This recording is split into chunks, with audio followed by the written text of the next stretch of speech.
Muito bem, o texto que recebemos para pregar na noite de hoje, carta de Filipenses, vamos terminar o capítulo de número 1, que paramos na semana passada no versículo de número 26 com o pastor Guilherme. Hoje nós vamos terminar o capítulo 1 e vamos entrar até o versículo 4 do capítulo 2. Filipenses 1, 27 a 2, 4. A reitoria nos deu o tema para a mensagem de hoje: reflexos de Cristo em nós.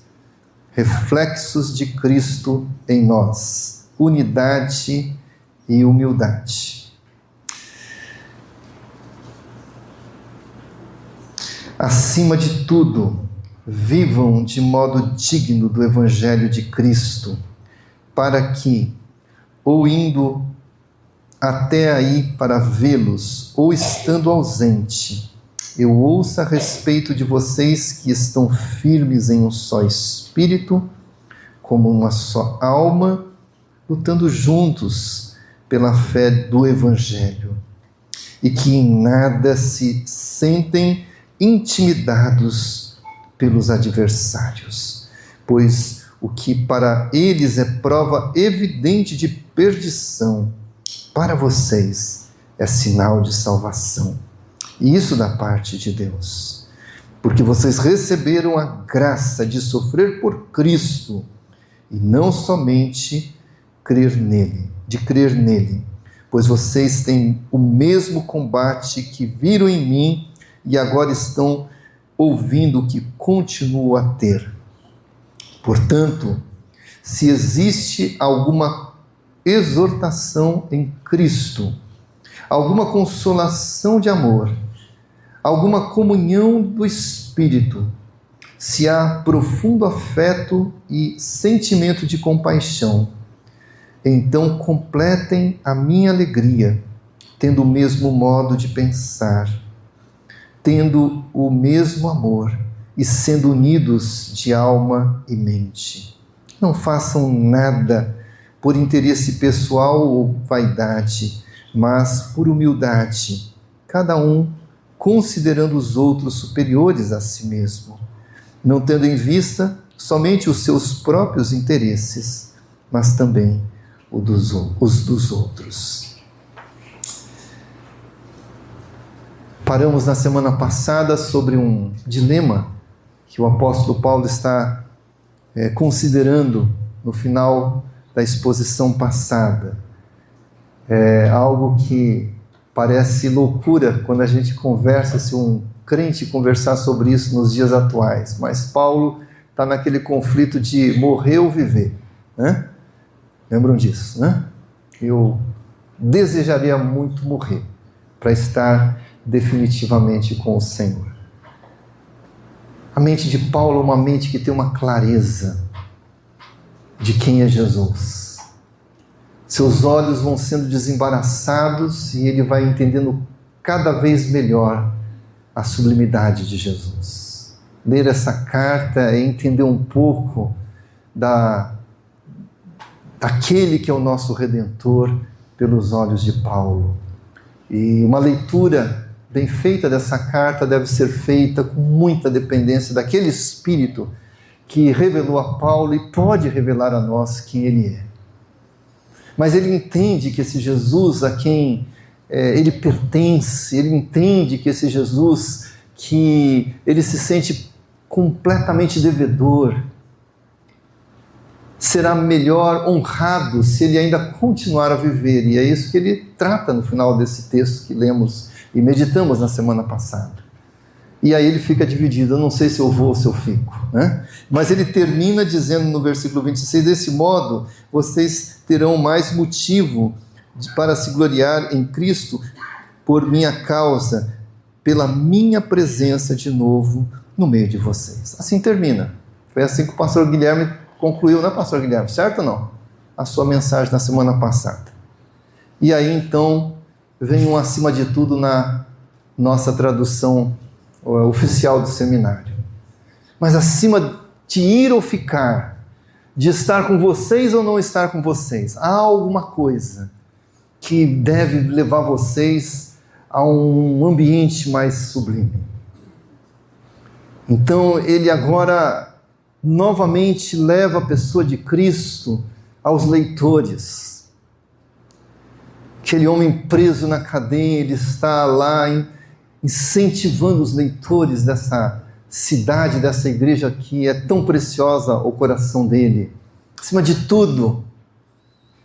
E ele começa, e a primeira implicação, eu quero falar sobre 4 implicações para refletirmos a pessoa de Cristo em nós. E a reitoria foi cuidadosa, porque ela poderia ter colocado no individual, reflexos de Cristo em mim, mas o texto não é em mim, é em nós, é aqui, é entre nós, é entre aqueles que seguem o Evangelho. Esse reflexo é o que Jesus orou. Vocês entendem o que Jesus pediu na sua oração ao Pai? Vocês entendem esse encontro de Cristo e o que aqueles discípulos ali, um pouco antes da morte, viram de Jesus? Ele conversando com o próprio Pai. E ele ora pedindo que esse grupo aqui, e ele estende para nós, porque no texto que nós lemos fala sobre isso, ele estende a nós também, aqueles que vão crer, que eles sejam um. Que a minha presença seja plena na vida de cada um deles.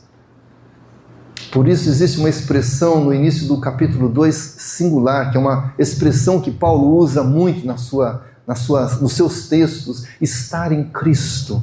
É esse Cristo que nos convida a viver em plena comunhão com Ele. Eu posso imaginar o pensamento de Jesus conversando com o Pai, olhando e falando assim, não há ranhura. Eles são um, como nós somos um. E aqueles que de vez em quando discutiam ali, né? Porque se a gente olha o colégio apostólico, a gente vai ver, né? 2 irmãos, filhos mimados da Dona Maria, que querem poder mais do que os outros, e os outros ficam insinuados.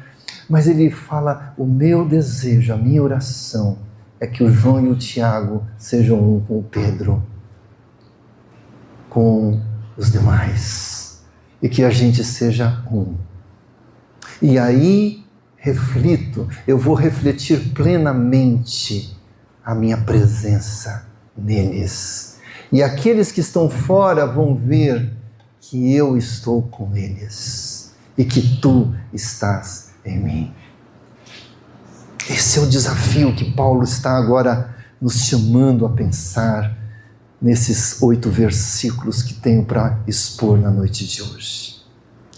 E nós precisamos perguntar a esse texto algumas implicações para poder refletir como irmandade a presença de Jesus entre nós. Eu acho que eu já contei para alguns de vocês que tem gente que vem aqui e acha que aqui é um pedaço do céu.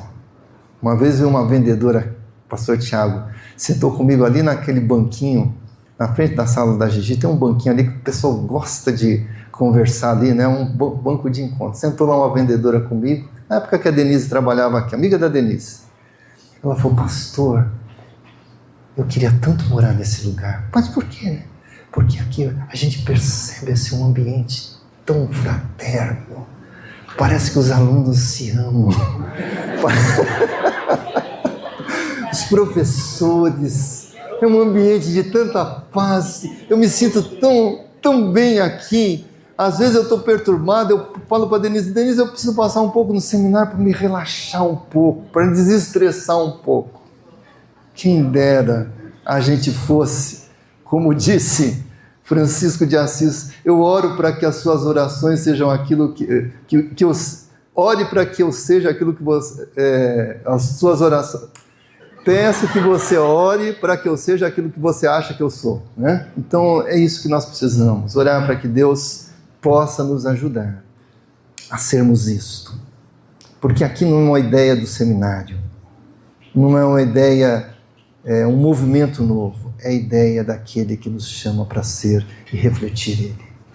Ele deseja refletir plenamente a presença dele entre nós, e essa presença tem que ter isso. Primeira implicação, versículo de número 27.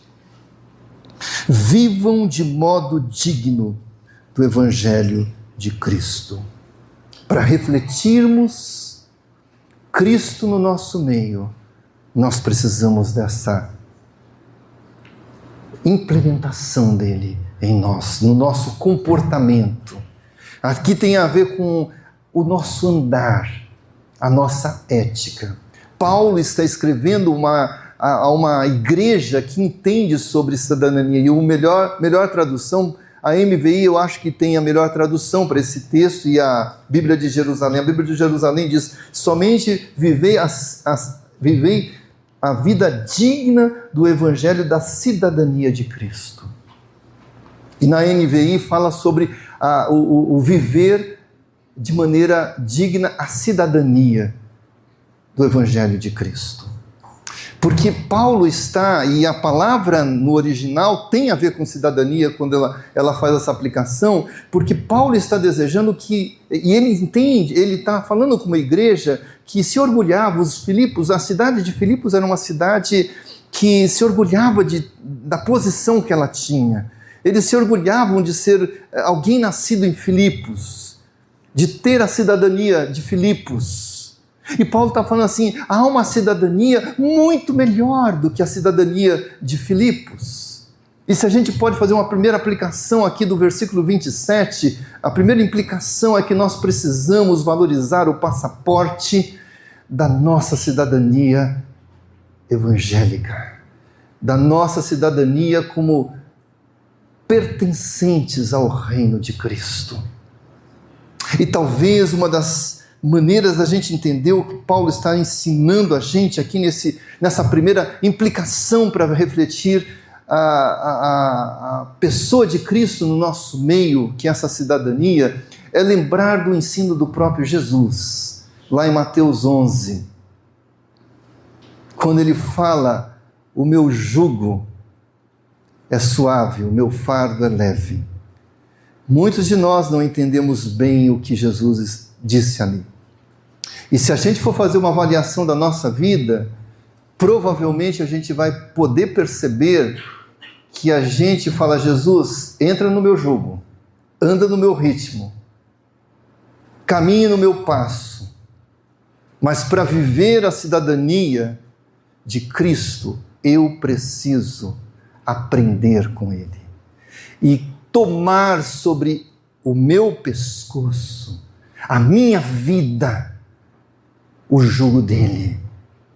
Não é andar do jeito que eu quero. E essa é uma das grandes necessidades que temos para viver dignamente o Evangelho.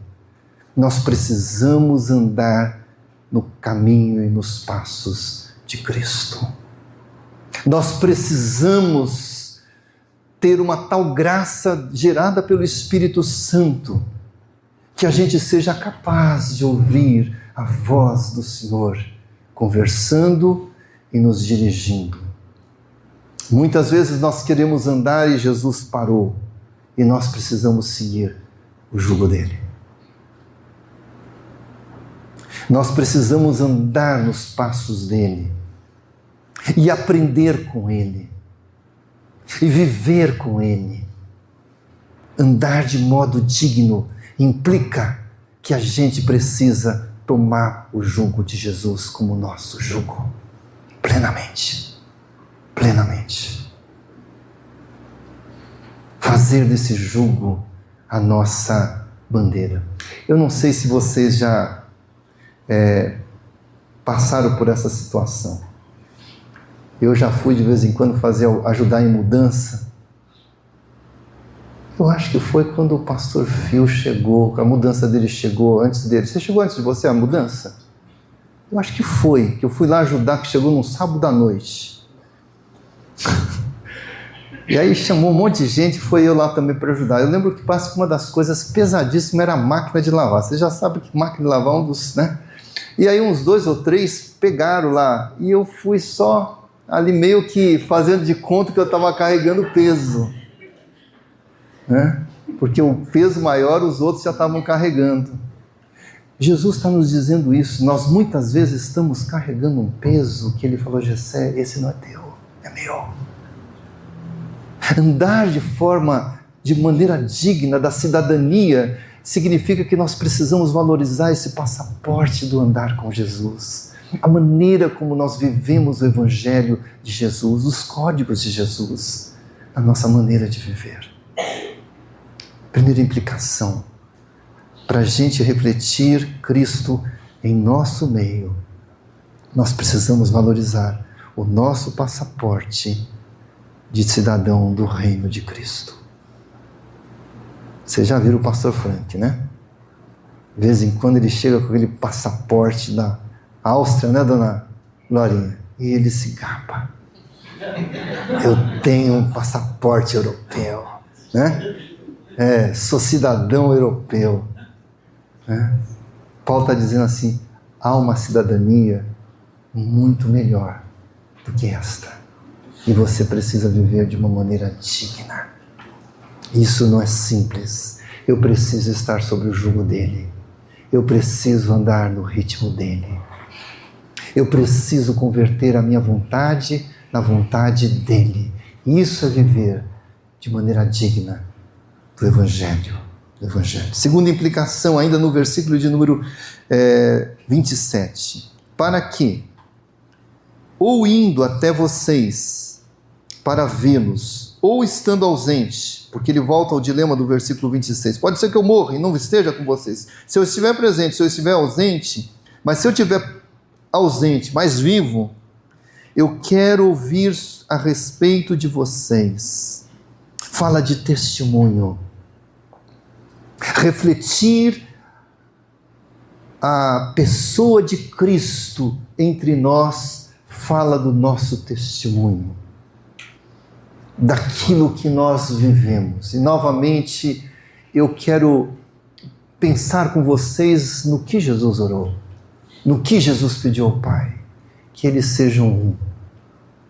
Irmãos, vocês já pensaram nisso aqui entre nós? Vocês já pensaram nisso para a igreja que talvez daqui a alguns anos você vai pastorear? Essa igreja de uma fraternidade graciosa. Falta tanto isso hoje. Poucas foram as vezes que eu entrei naqueles ambientes que a gente percebe uma paz que é gerada pelo próprio Cristo, um respeito, um entendimento. Eu já contei para vocês que eu assisto, reassisto e reassisto de novo uma série que tem no Mercado Livre. Você vai no aplicativo do Mercado Livre, você vai ver essa série, Chame a Parteira. É fantástico ver esse ambiente fraterno que existe entre as parteiras e as enfermeiras. Elas se completam. Elas fazem coisas na Londres pós-guerra. Esse seriado é real, aconteceu. São freiras, pastor Tiago, anglicana. Vocês sabiam que anglicanos têm freiras. E elas têm esse lugar onde Londres era muito pobre e muitos, então você imagina isso há 70 anos atrás, né? Os partos, tudo normal, né? E elas eram essas mulheres que iam para as casas para fazer os partos.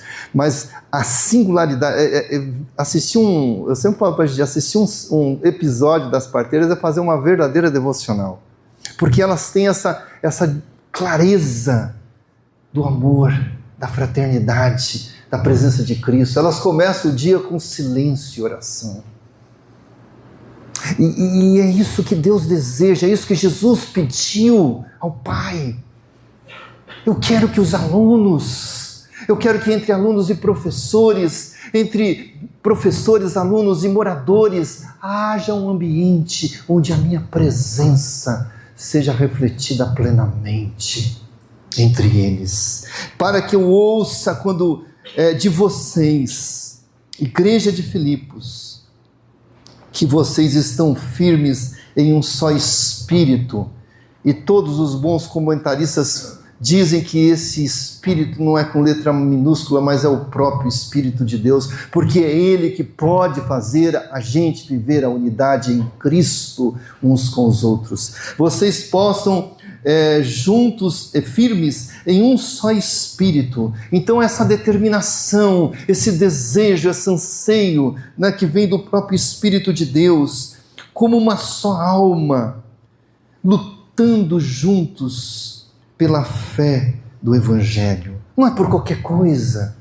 A nossa unidade em Cristo, e aqui se a gente pode deixar uma segunda implicação, é a implicação de que nós precisamos testemunhar da fraternidade que Jesus nos chama a desenvolvermos como irmandade nele.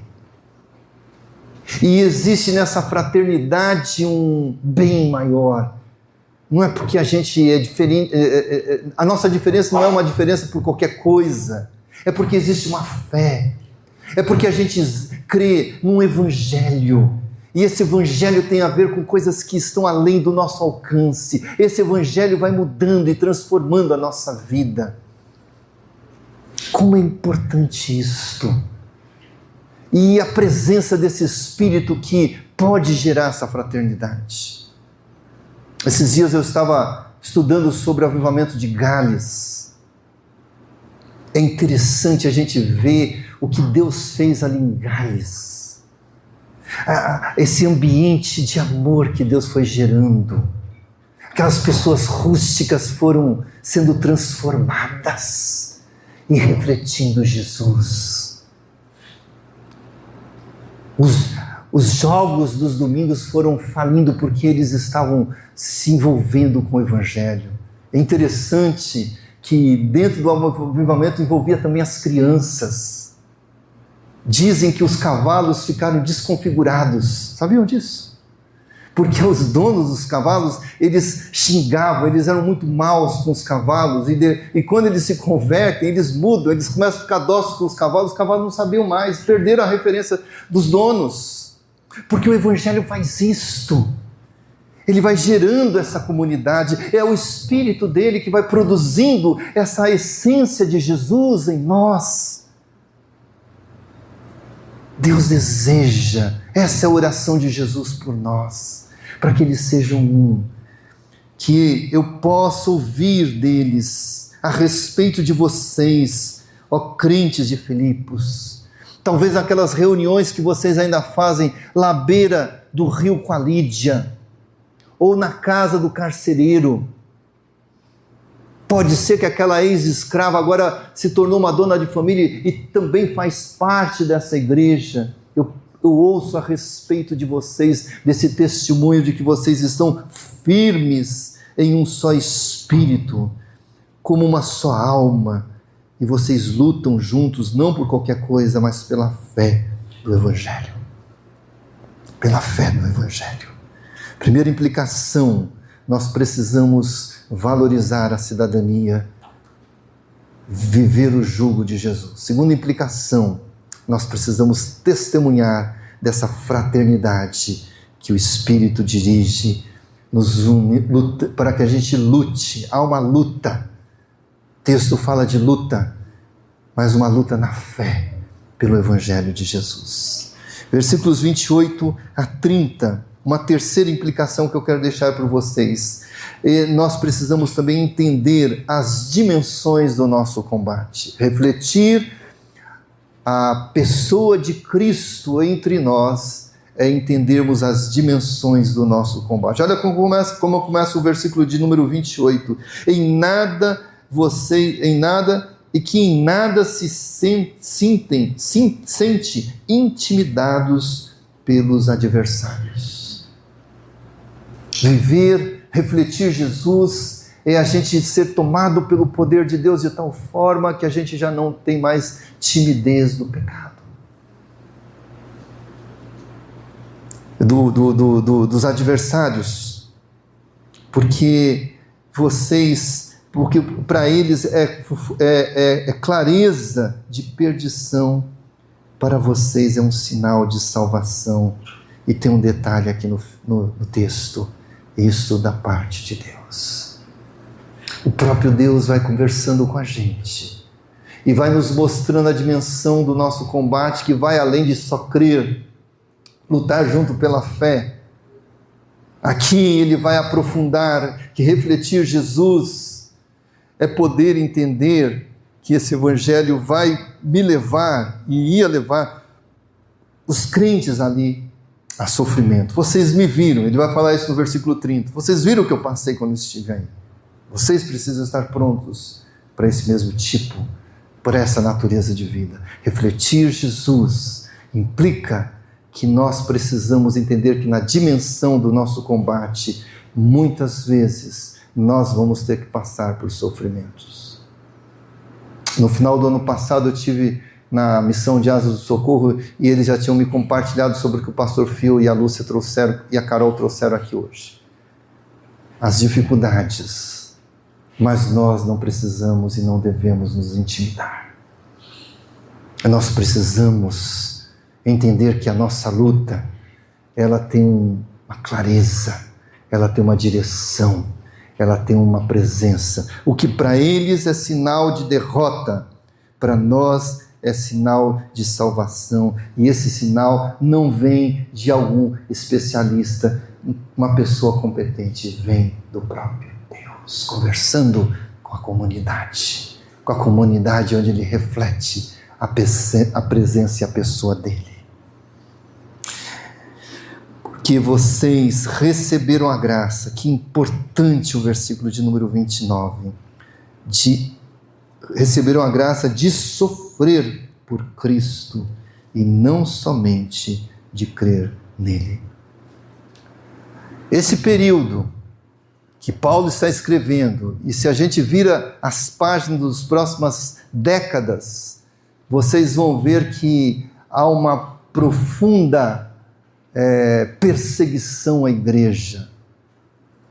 Tim Keller, analisando lá a tentação de Jesus, e ele analisando o texto de Marcos, ele falou: Marcos não escreveu sobre as feras que estão ali rodeando Jesus na tentação por acaso, porque os leitores da carta, do Evangelho, estavam, muitos deles, indo para as arenas sendo devorados por leões.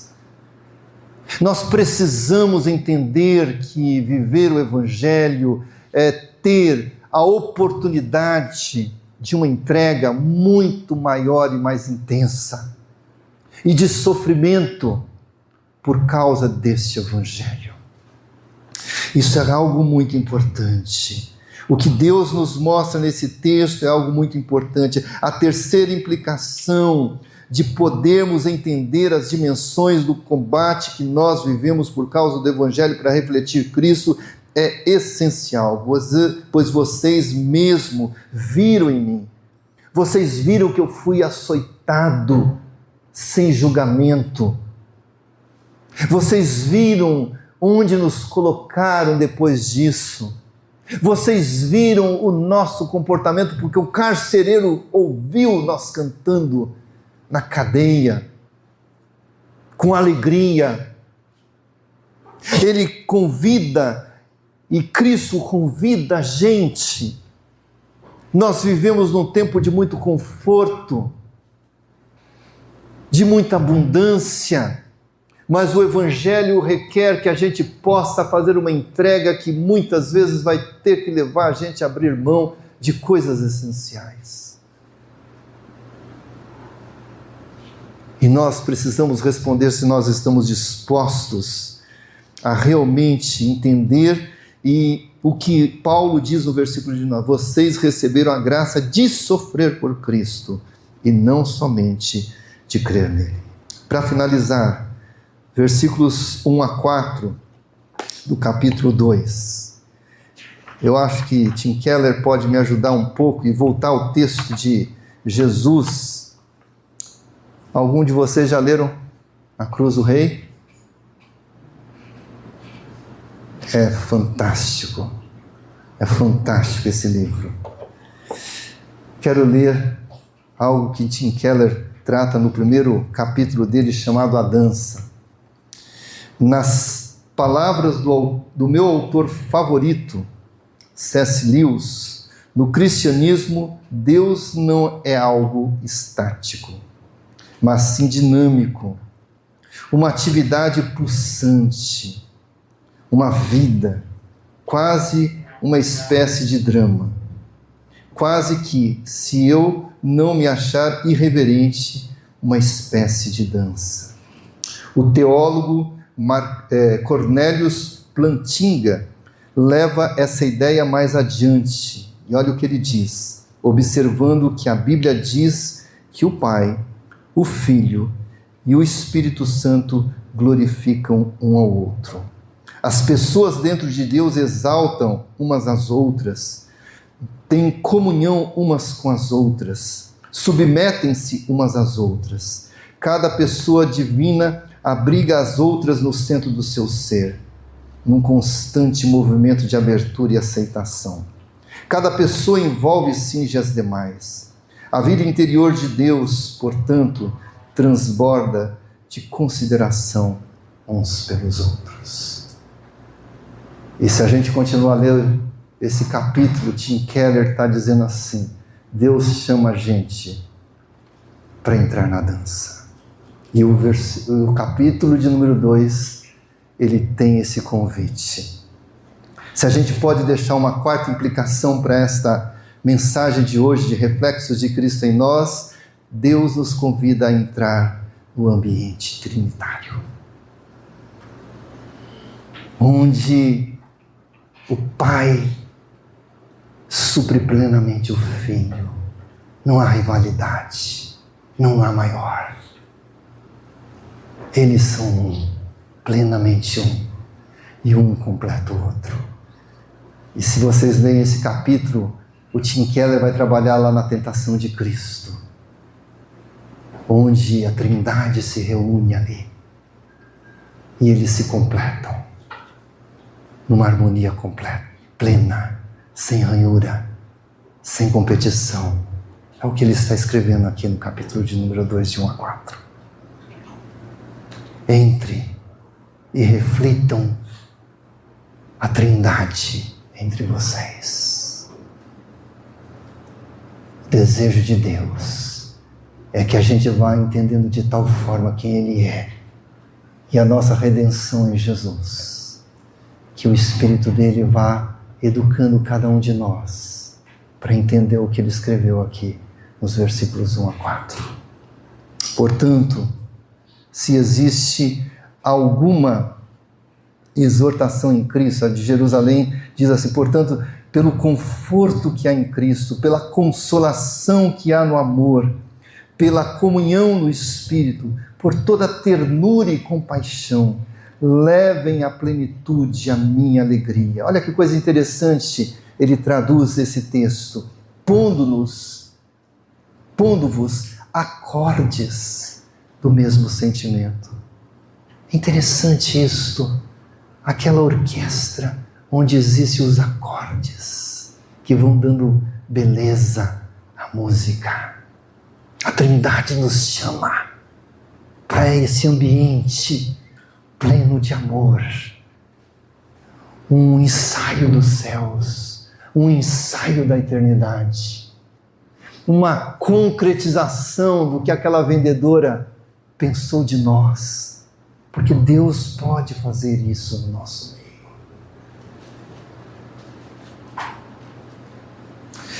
No mesmo, pondo-vos acordes no mesmo sentimento, no mesmo amor, numa só alma, num só pensamento, nada fazendo por competição, por rivalidade. Como nós precisamos nos educar a isto. Talvez naquilo que o outro não andou tão bem como a gente poder, com muita beleza do próprio Deus, chegar a Ele e ver virtudes nele e apoiar. Isso é viver, refletir Jesus. Entrar nesse ambiente trinitário onde Deus deseja que a gente entre, nesse ambiente que lhe pertence, E como redimidos pelo poder do Redentor que é Jesus e pela obra do Espírito, nós podemos e devemos. Essa foi a petição de Jesus no texto lido no início deste culto. Nada fazendo por competição ou vanglória. Como precisamos de uma vida de consagração e de petição para que Deus tire de nós toda a vaidade, todo espírito competitivo. É capaz que lá na quadra, talvez você vai perder o jogo porque você está entendendo melhor. E aqui não é brincadeira, é essência do próprio Deus em nós. Mas com humildade. Jesus insiste muito nisso com a gente. Ele começa a pregação falando da pobreza de espírito. Esse estado de humildade que nós precisamos tanto de Cristo, da ação dele em nossa vida para estarmos implementando esse elemento, essa virtude do Senhor em nós, para que a gente possa se libertar de todo espírito competitivo, de toda vanglória, por entender quem realmente é o protagonista em nosso meio, julgando cada um os outros superiores a si mesmo. A teoria aqui é muito fácil, mas Deus deseja que saia daqui, ou que desça daqui para cá, para a vida. É a gente realmente, e não só de boca para fora, mas Deus olhar para a gente e falar: Ele entendeu o que meu filho fez. Ele entendeu. Refletir Cristo em nós precisa desse estado de vida em nós, como eles são um com o outro. Versículo 4: nem cuidando cada um do que é seu, mas também do que é dos outros, e tornando aquilo que é do outro mais importante do que o nosso próprio. Ele não está falando que a gente tem que deixar de cuidar da gente, mas a gente coloca o do outro em primeiro lugar. Isso é o Evangelho. Isso é o reflexo de Jesus. E isso aqui não é utopia. Deus deseja verdadeiramente, Jesus orou por isto, para que isso fosse realidade na nossa vida, no nosso meio. É isto.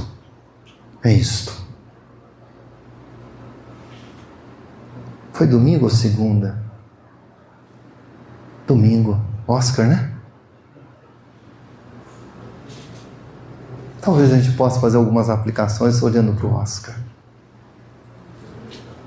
Se a gente pode entender bem esse texto, há um ator que ganha o prêmio. E esse ator não é nenhum de nós. É ele. É aquele que reflete. Ele é o Oscar. Ele é o Senhor.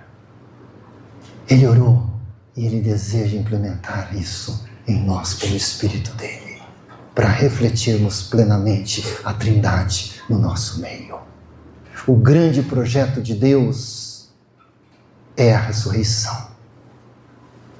A cruz, o sangue derramado, nos liberta do inferno, mas a ressurreição nos resgata para o retorno ao princípio pelo qual Deus nos criou, que é a glória dele, que é glorificá-lo e gozá-lo para sempre. Ele é o Oscar, Ele é o Senhor, Ele é digno. E nós somos apenas aquele filme que ganhou, é esse conjunto aqui, ó. E nesse filme que ganha, o cara que mexe lá na tomada está envolvido. Todos estão envolvidos porque a gente se completa um ao outro pelo poder desse Deus que está entre nós. E Ele dirige o grande elemento que Ele tem preparado para a eternidade. Esse texto, esse tema que o pastor Tiago nos deu, não sei se foi ele que inventou esse tema aqui ou se ele pegou de algum lugar, né? Mas eu achei ele tão apropriado para o texto. Reflexo de Cristo em nós. E aí, nas minhas limitações, eu pus essas 4 aplicações. Versículo 27. Valorize a sua cidadania. Tome o jugo de Jesus e ande de forma digna do andar de Jesus, no ritmo de Jesus, com a leveza de Jesus, aprendendo com Jesus. Testemunhe da fraternidade. Lute juntos pela fé do Evangelho. Versículo 27. Versículo 28 a 30. Entenda a abrangência da nossa luta. Não se intimide. Lembre-se que crer implica também em sofrer. Lembre-se que Ele sofreu e siga o exemplo dele. E 4, versículos 1 a 4, que possamos entrar nesse ambiente que Jesus orou por ele, o ambiente da Trindade, onde não existe ranhura, e Ele quer trabalhar em cada um de nós, para que isso seja verdadeiramente, plenamente implementado. Esse é o desejo de Jesus por nós. Senhor, obrigado por esse texto lido e exposto. Tu sabes da minha limitação para a grandeza deste texto e para a singularidade desse tema. Mas o Senhor vai aonde eu não posso ir. E o Senhor faz o que nenhum pregador pode fazer expondo esse texto. O Senhor pode. Porque o Senhor é aquele que pode dar a nós o que o Senhor orou por nós. Para que a gente tenha esse reflexo de Cristo no nosso meio e aqueles que estão fora sejam atraídos a essa fraternidade de amor. Que aquele que se assenta com o Senhor, que morreu, que ressuscitou e que nos convida a este mundo fraterno por meio do Evangelho, nós oramos. Amém. Que a graça de nosso Senhor Jesus, que o amor de Deus Pai, que as consolações do Espírito repousem, irmãos, sobre vocês, hoje e sempre. Amém.